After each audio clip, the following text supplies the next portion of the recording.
Everyone, welcome back to our channel tasty food is fun. তো আজকের রেসিপিটা I think তোমরা দেখে বুঝতে পারছো কী রয়েছে। হ্যাঁ, তোমরা ঠিকই ধরেছো, ডালের রেসিপি।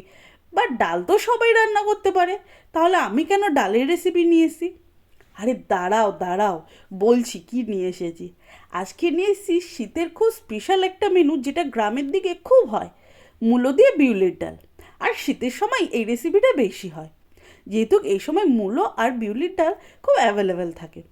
তো প্রথমে কি করেছি, বিউলির ডালকে ভালো করে জল দিয়ে ধুয়ে নিয়েছি। ঠিক আমি যেরমভাবে ডলে ডলে ধুচ্ছি না, ওরমভাবে ডলে ডলে ধুয়ে দেখো কেমন একটা কালো কালো জল আসবে।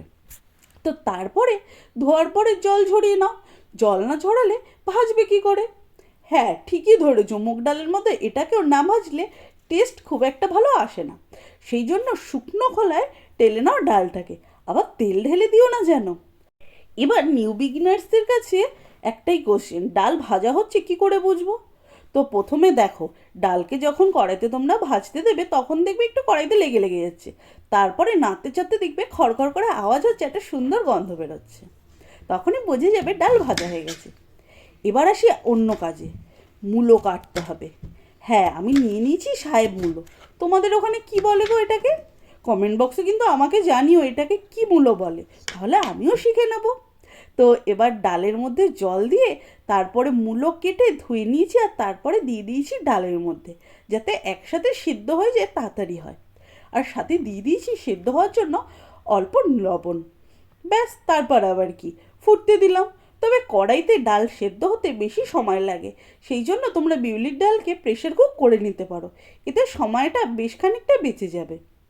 তারপরে ডাল সেদ্ধ হয়ে গেলে নামিয়ে নাও। এবার কি করব, ডালে তেল দেব, ওই যেটা হিন্দিতে বলে তড়কা লাগানো। তবে আমরা বাঙালিরা তো আবার ডাল প্রথমে কড়াইয়ের মধ্যে তেল দিয়ে ফোড়ন দিয়ে তারপরে ডাল ঢেলে দিই, তো সেটাই করব। সেই জন্য প্রথমে নিয়ে নিয়েছি সর্ষের তেল, তাতে দিয়ে দিয়েছি একখানি তেজপাতাকে ছিঁড়ে বুড়ে, ব্যাস। তারপরে তাতে দিয়ে দিয়েছি 4-5টা শুকনো লঙ্কা। এই ডালটা একটু মিষ্টি মিষ্টি আমার বাড়িতে পছন্দ করে, তাই আর কাঁচা লঙ্কা দিইনি। তারপরে দিয়ে দিয়েছি বেশ খানিকটা রসুন, সেটাকে ভালো করে কুচি করে নিয়েছিলাম। ভেজে ঢেলে দিচ্ছি ডাল। কেন একটা সাদা সাদা লাগছে বলো? বাট ওয়েট করো, সাদা সাদা ধরেই না থাকবে। তো এই ডালের মধ্যে একটুখানি জল অ্যাড করে দাও, বেশি গাঢ় হয়ে গেলে। তারপরে দিয়ে দাও লবণ আর হলুদ। হয়ে গেল হলুদ। তবে হ্যাঁ, ডালের মধ্যে যখন তোমরা হলুদ হলুদ ডালের মধ্যে টমেটো দেবে না, লাল লাল টমেটো আর সবুজ সবুজ ধনেপাতা, ওফ, জাস্ট অসাধারণ। বিউলির ডাল আর সাথে বেগুন ভাজা, একেবারে শীতে জমে যাওয়া খাবার।